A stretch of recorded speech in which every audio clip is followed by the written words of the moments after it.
He's so weak. He can only bench press 350 pounds for 2 sloppy fucking reps. What the fuck is that? With no spotter. Anyway, 350 is fucking solid as fuck no matter how you do it. Right? Especially if you're natural. And this is for only naturals. You guys on steroids, I don't have any experience with steroids, so I don't know what it would do to me. Alright? It would make, I don't even know. Whatever. Fuck, it's insane what it would probably do to me. But I have such a bad temper that I probably wouldn't even make it home half the time because I would get roid rage. It's like some of you guys do when you're talking on camera. You flip out. And then some of you are so calm and smooth. Now, what I'm going to tell you guys right now is the king of the lifts is not the squat, the deadlift, the bench press. It's going to be the overhead press. Alright? And that's the facts. What impresses you? Someone that can come in and bench press 350 or 400, or someone that can come in overhead press 225 plus. Like, really, you're going to be like, what the fuck? How many people do that? Right? Not many. And how many people do both? Now, that's the thing. You got to be able to do both. Bench press and overhead press. And it's better to do it on the same day, I'm going to tell you the truth. The same day is the best. And it also depends on what you're going for. Because when I did do my 405 benches, I didn't do overhead press at the time for probably a month or so, I think. I was at home when I did it. So I was just practicing bench press at the time, and I got up to 9 reps of 315, then I could do the 405. That's how I did it. Alright? And just like if I'm at 275 for 10, I'm at 365 bench press. I did it like that too as well. At a certain point, the reps will equal your 1 rep max. But you got to do 1 rep maxes just to make sure you got to practice. And what I was doing is I was doing it every 2 days, basically, even every day, every couple days, every 3 days. And I wasn't killing myself, so it wasn't getting painful. Like, I've been doing bench press and overhead press now. Last time I did it I've been doing it basically every 5 days to once a week because I've been doing labor work. Not heavy labor work, but pretty heavy, right? And it does tire my back out, and that's the whole thing, that I don't want to hurt my fucking back. Once you guys hurt your fucking back, shit's done. So I've been going back to the squats. Like last week I did some squat sets, but I'm not going heavy on them. I'm just going to do like 1 good rep. Like I did 315 last week. I'm going to add 5 pounds or something. All right, then we do a few sets of lighter reps.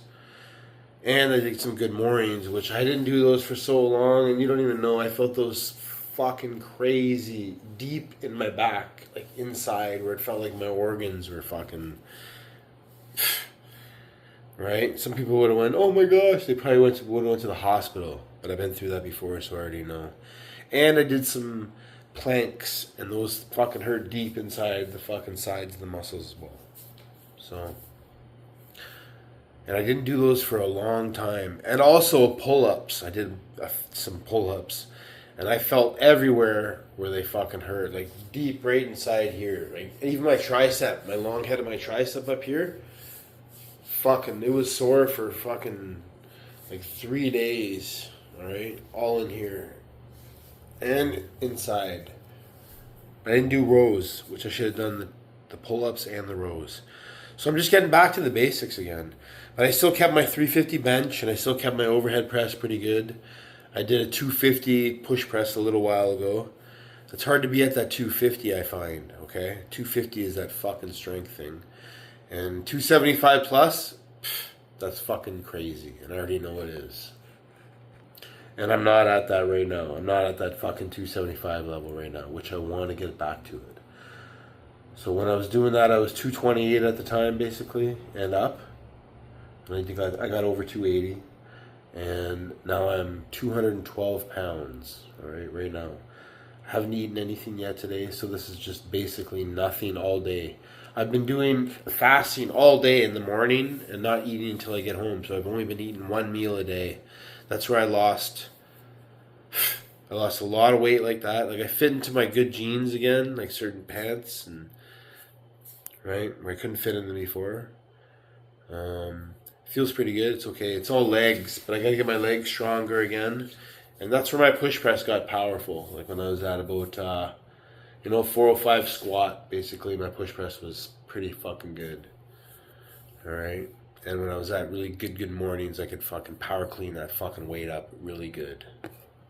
And you want to be able to power clean up 250 is fucking pretty good. 225 was very hard to get to. I'll tell you the truth, man. And anyone past that, you're fucking strong. And you already know how hard it was to get to that and past. And most of you guys never even try it because you know it's hard. I have to look at things like, even though I got weaker in the last while, it's mostly just because of 1 to 2 meals a day, right?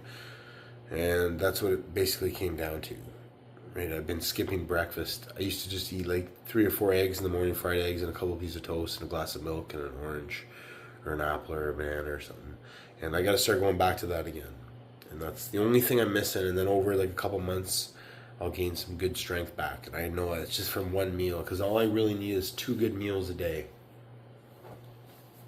And it's mostly just the eggs, like the protein, And like I said, I got to get back to using my Ninja mixer and doing the protein shakes in the morning again as well, I think.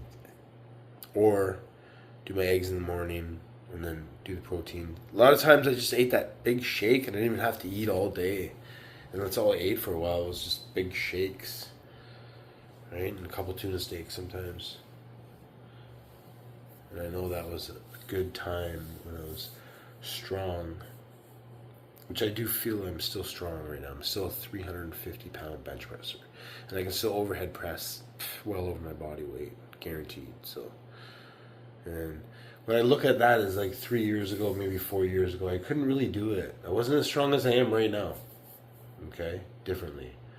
So now I got to go to my next level again. And the only way I'm going to do that is by adding a meal again. It's all about food. And yes, body weight does affect things. Especially I got really long arms, okay? I got a 77-inch wingspan, alright, for my height. I'm only 6'1", and I have a 6'6" wingspan. So I have to push the weight even harder. That's why I used to be really good at deadlifts a long time ago when I practiced them. Right? Those are just practice. I just don't want to hurt my back. I did hurt my back a long time ago at deadlifts on the left side, right above the butt, right there. And I had to roll out of bed. I don't know if any of you guys ever did that. Probably some of you guys have. You already know.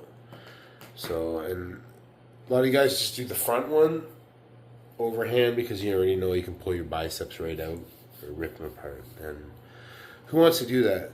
So basically all I'm going to do heavy lately is, and from now on, I'm going to practice my bench heavy again, my overhead press, and maybe some reps of strict curls against the wall. Strict curl against the wall is the real way to do it. I don't care what anybody says. I do what I do. My strength standard would be 135 strict curl against the wall. If you can do that, you have strong arms and you have very strong bracing power and also technique. It's very different to do that. You already know, than just a regular cheek curl or standing strict curl. There's no such thing, right? Because you're always going to move a little bit when you're doing the curl. But against the wall, keep your head against the wall, your shoulders and your butt and your feet a foot away from the wall, right? That's the best way to do it. And that's the strongest way to do it. There's no other way. And the overhead press, I do lift my heels sometimes, okay? A lot, actually. And that's a hard thing for me not to do. Like really, it's a hard thing for me not to do. I've done it before a few times. I think I got to widen my legs or stand in the military position, where I have my feet together and then I can do it. And like I said, I have a 205 just a few months ago or a month and a half ago. 205 military press, perfect form, everything. So I'm well past that. It's all with me is with my energy. When I have really good energy, I find I have the strength, that oomph, that the fucking power just to fucking push shit, right? You know how it is. A lot of you guys get that energy, and that's what you work on, right? When you feel it, you're there.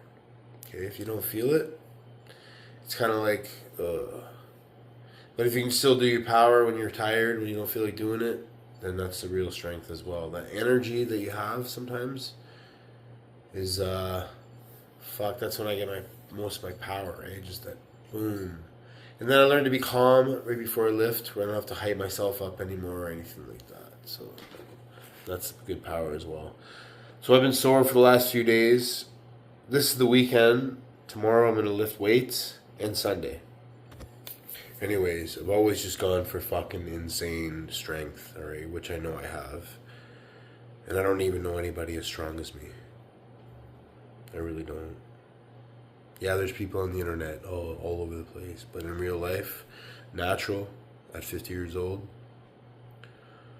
I don't really know anybody. Alright?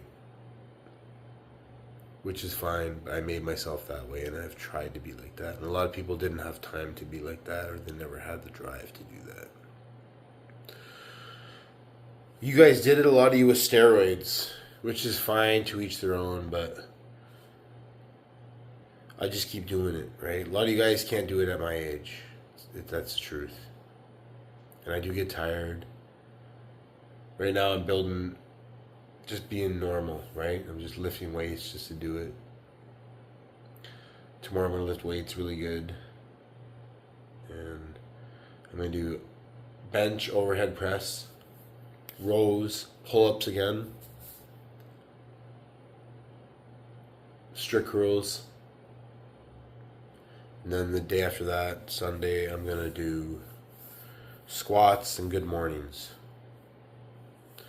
And I don't know if I should do deadlifts. If I do deadlifts, should I just do them light or what? I don't want to do them so heavy where I'm going to fucking pull my back out. That's the only thing. I can't afford to fucking really hurt myself. Alright? So I have to be really careful. Especially with those kind of things. You know? I'm totally adapted to my overhead press and my bench press, my power cleans, my push presses. The squats, I really felt sore all in here all week. My butt was sore. My hamstrings are still sore, actually. When I press on them like this, I still feel it deep inside there. They're still sore, so. And when did I do those good mornings? I didn't film them. I only videoed my squat of 315, which was fine. Then people got to criticize it. They're always like, oh, you're leaning forward too much, dude. I just do it the way I do it, all right? That's it. Okay? Thank you for your input. You know, your tips. I just do it the way I want to do it. I do it how I know how to do it, how I feel how to do it. If my form is bad, oh well. It's going to improve again. I don't care. Okay? I'm just doing it just for fucking muscle pain and gain a little bit of muscle fibers. And that's the way it goes. That's why I'm still over 200 pounds, eating one meal a day. Peace. Thanks, everybody. At 50 years old. Not almost 50. I'm 50 years old. No TRT. No steroids.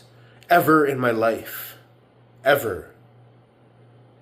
And TRT is not natural. I don't care if it puts you to your natural limits. It's not natural. You're injecting fucking steroids.